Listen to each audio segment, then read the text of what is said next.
I am a member of the human family. You may even wonder why I'm even starting with stating that. I really want to catch everyone's attention around it.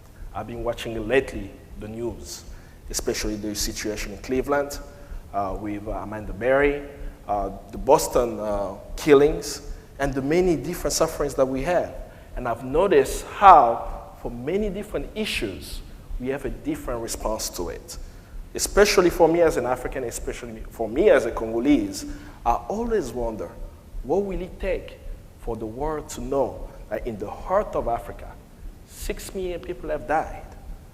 While 50 to 60 years ago, we knew about the Holocaust. But as we speak, it is happening in the heart. So I'm speaking to you as a brother, and I'm speaking to you also as a human being.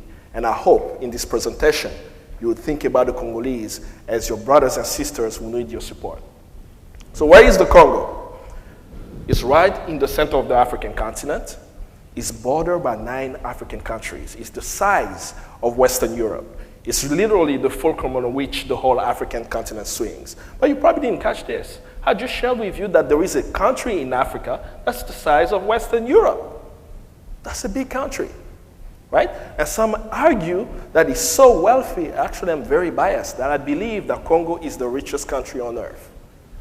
And then, as I share with you the bordering countries, I say it's 9 African countries, which means whatever happens in the Congo affect 9 African countries, which affect the whole African continent. So if Congo is not free, Africa cannot develop. That's me. That's where I was born. I was born and raised in Congo. Left the country in 1997, 1998, after the Second War started. But what I remember from the Congo is now what I see today. As a Congolese author said, Dedi Bilamba, Congo is like a nightmare in heaven because it has so much blessings, right? I remember growing up. Anybody chase lightning bugs as a kid? I did, right? I played soccer with my friends. I was an alto boy and also was very engaged in the battle. The biggest battle on earth was me and my dog. His name was Max. You know why was it the biggest battle? We had 4 trees in the house. Mango tree, avocado tree, papaya tree, and lemon tree. The mango tree was my favorite one. I could not get the mango until I fought the dog because he was tied to the tree. So the best fight was when he fell asleep. I was able to win that fight. And I was able to climb on the tree, be able to get the mango and see my neighbor's house and how beautiful and peaceful it was. But what I didn't understand back then when I was a young kid, I did not understand the term U.S. foreign policy. So as I was eating mango, I did not know that U.S. foreign policy will make me a refugee, right? Will make me be here speaking to you about the crisis in my country. So what is going on in my country? 6 million. I have to continue to insist on this term because I don't think people can comprehend that every single day, 1,500 Congolese people die. Every 2 days, 9/11 happens in the Congo. 45,000 people die every month, and the crimes, what's happening to the Congolese women? Millions of Congolese women have been brutally raped. And you know why this battle is going on? Anybody got the latest Samsung S4 or the iPhone 5? Mineral resources used in your electronic devices are coming from the Congo. Coltan, a key mineral essential to the functioning of your cell phone. Congo holds anywhere from 64 to 80%. So while you will read the news, this is what they will tell you. There is an ethnic conflict. They will share with you what the rebel militias are doing, but they rarely speak to you about the corporations and the people in the political field, what they are doing to make the conflict really hard. So here's the circle of the challenges. Congo has many challenges. You know, I only wanted to point out 3 for you to get a picture of the challenges of the Congolese. We have 3 forces that I can point out that make it really hard for the Congolese to be able to change the situation. Yes, we do have Congolese who are participating in the crisis, so I have to call them out. So the local elites in the country are making it hard for the Congolese people to have an elected government that will serve the interests of the people. In the east of the country, we have our neighbors, Rwanda and Uganda in this case, were backed in the invasions by the United States and United Kingdom in 1996, and that invasion has triggered the death of millions of Congolese. And then we also have the multinational corporations, very well documented through different UN reports about corporations worldwide. Most are Canadians, some are Americans, who are either pilfering the resources illegally, profiteering from the chaos, or directly working with the rebel militias, right? So that's the challenges. But what about the potential? Because you have to understand that it's important for Congo to be free and at peace so that we all can benefit. Did you know that Congo is estimated wealth is $24 trillion? We could actually erase US debt overnight. But how come the country with all this wealth, right? If you can't think it is in Congo, gold, copper, zinc, diamond, copper, cobalt, coltan, did I forget anything? Oil, yes. All the 17 rare earth minerals are found in the Congo. We have all this wealth, and this is what they want you to believe. They want you to believe that the gentleman standing in front of you right now is not smart enough that he wants to kill his people and not control his wealth. Is that true? Because if we have all this wealth, and we have 70 million Congolese, and we're not able to control our wealth, what is actually happening? But if Congo is free, we all can benefit from that. What is the other potential that I'm always fascinated about? The agricultural potential of the Congo. Did you know that Congo can feed the whole entire world until 2050, when the world's population is 9 billion people? And we had a famine in Somalia. What I was sharing with people is, if Congo was free, people didn't have to ship canned goods from the US. Congo is right on the continent. You could have supported the people in Somalia through that famine.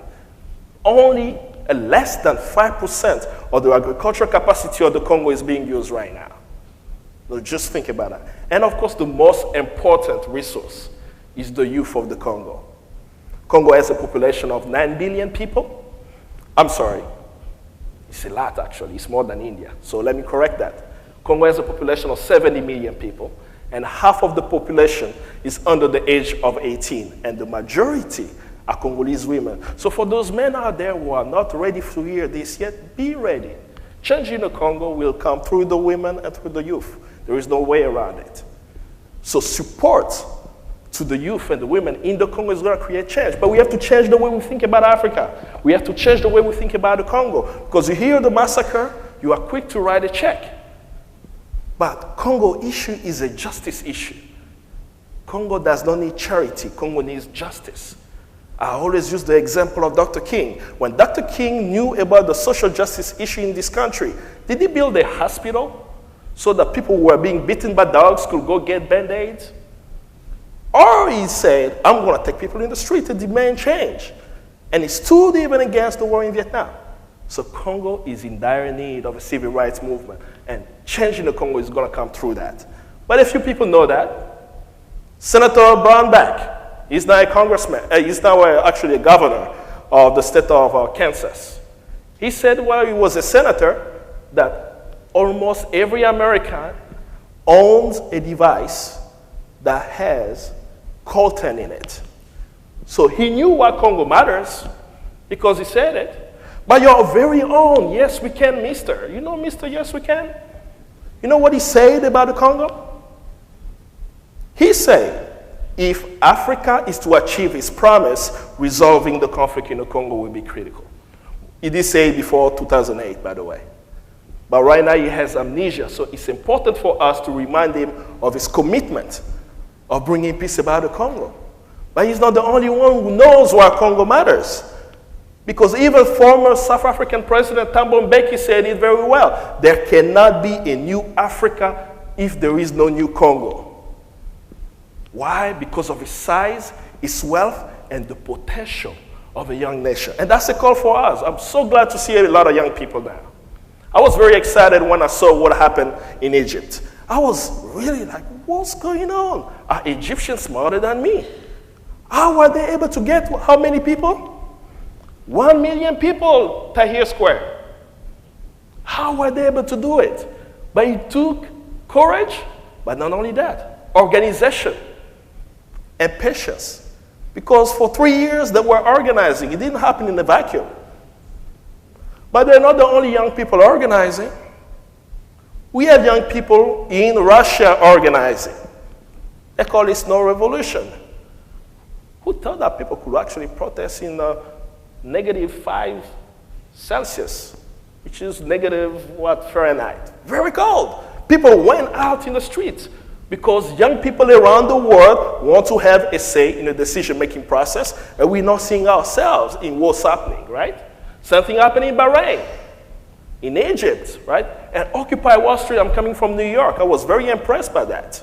No, people may have criticism, but I was very proud of seeing young Americans actually come out of the comfort zone and engage in the political discussion of the discourse of this nation.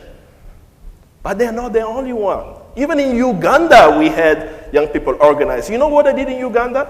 They did a walk-to-work protest. They learned that from you. They learned that from the United States. Because right here in this country, we had the bus boycott, right, in Montgomery. So young Ugandans also organized. But they're not the only one. We also heard the call. We really heard the call, especially in 2011. In 2011, we had an election in the Congo, which was dubbed as fraudulent.